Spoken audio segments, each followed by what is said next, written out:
Good morning students, welcome to my channel. Today in this video, we are going to discuss about the chapter gravitation. Now, when we talk about gravitation या फिर gravity, तब हमारे दिमाग में planets, stars, इन सब का ideas हमेशा घूमना चाहिए. क्यों? क्योंकि gravitational force in planets stars में अलग अलग तरीके से मौजूद है. नाउ जैसे कि फॉर एग्जांपल अगर हमने कोई भी बॉल, क्रिकेट बॉल हो या फुटबॉल हो, ऊपर की तरफ हमने इसको थ्रो किया तो हम क्या देखते हैं कि ऑटोमेटिकली बॉल नीचे आके गिर जाता है मिट्टी में.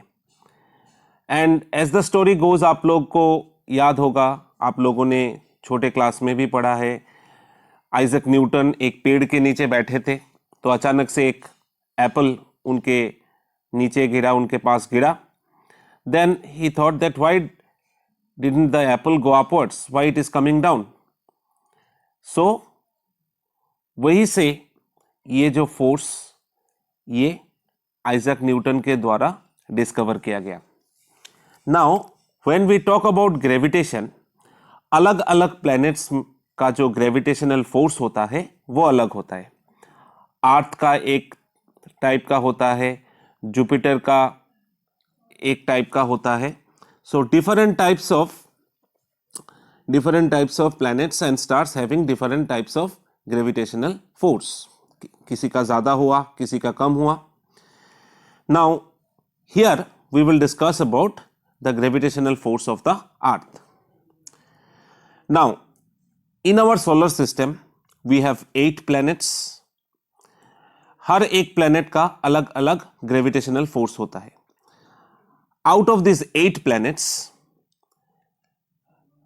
Jupiter has the maximum gravitational force और उसके बाद सैटर्न, यूरेनस, नेपच्यून, इन सबको अलग अलग तरीके से असेंडिंग ऑर्डर में सजाया गया है. नाउ हमारा जो धरती है, the earth gravitational pull is not to that extent like Jupiter है. दैट इज वाई वो ग्रेविटी है, इसीलिए हम लोग जमीन में अटके हुए हैं. नहीं तो अगर ग्रेविटी नहीं रहता तब हम लोग हवा में उड़ पाते.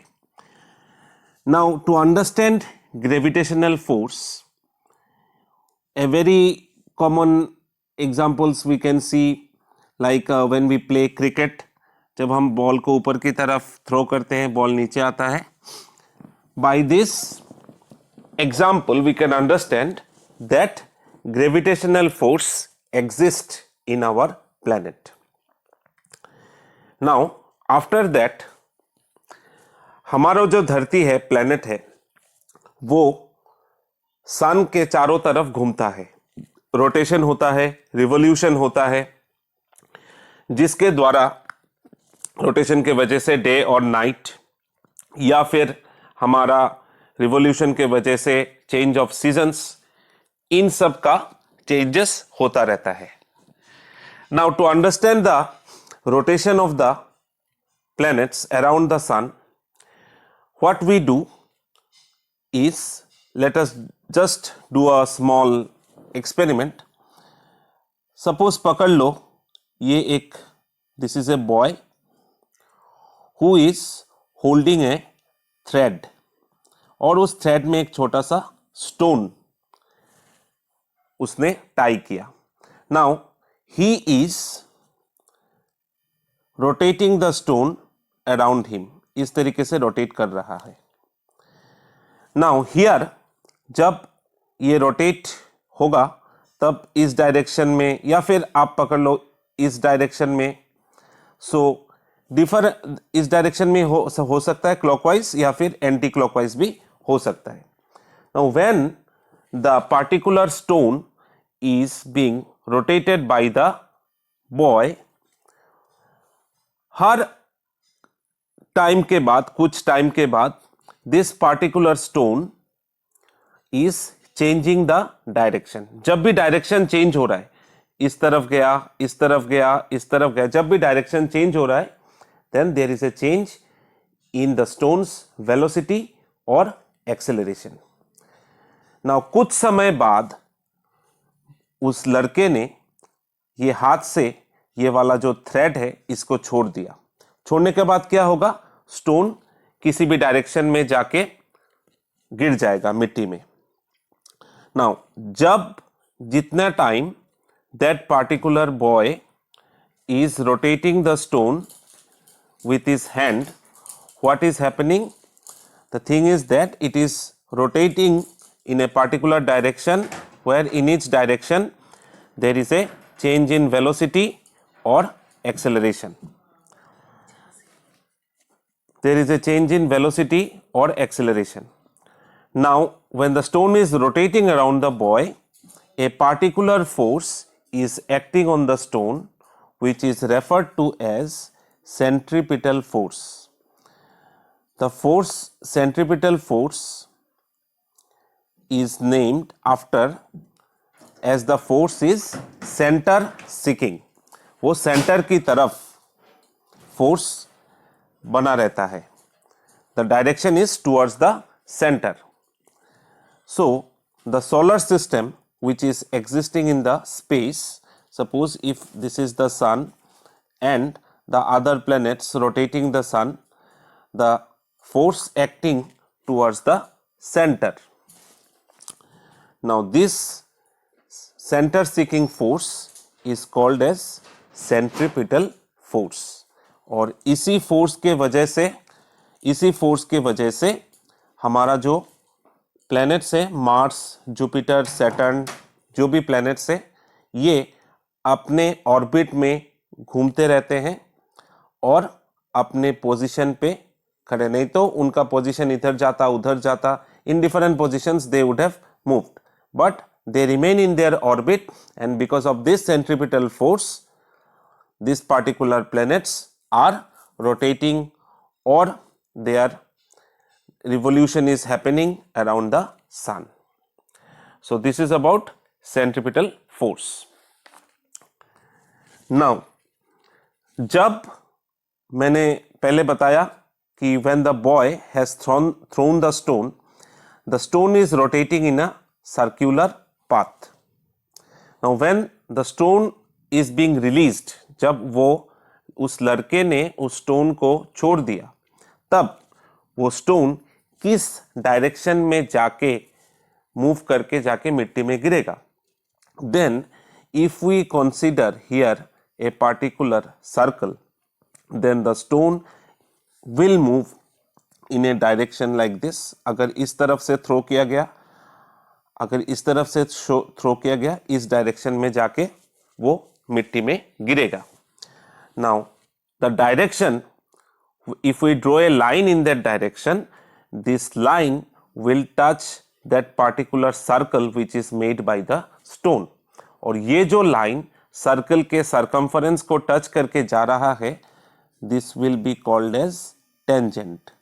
What is tangent? A line which touches the circumference of the circle, उसी को हम लोग tangent बोलते हैं. So this will be the direction of the stone when it will be thrown.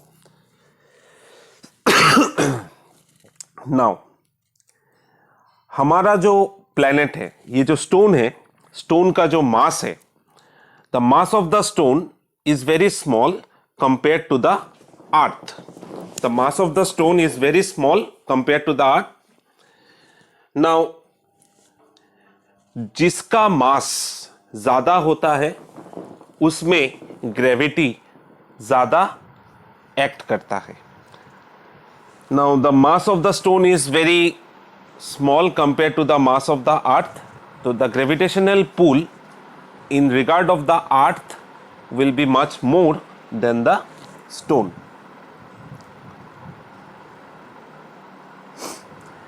Now gravitation को और अच्छी तरीके से समझने के लिए we have a law which is called universal law of gravitation. Universal law of gravitation.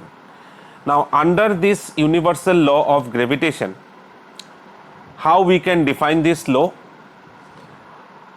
हर एक object जो यूनिवर्स में मौजूद होता है वो हर किसी ऑब्जेक्ट को एक फोर्स के द्वारा अपने तरफ खींचता है.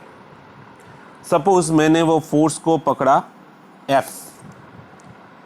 नाउ ये जो फोर्स F है that is directly proportional to the product of the mass. अगर मैंने दो ऑब्जेक्ट मैंने लिया, सपोज एक का मास हुआ कैपिटल M, दूसरे का मास हुआ स्मॉल m, तो the force F will be directly proportional to the mass. एक का मास है कैपिटल M और दूसरे का मास है small m. That is it is directly proportional to the product of the masses.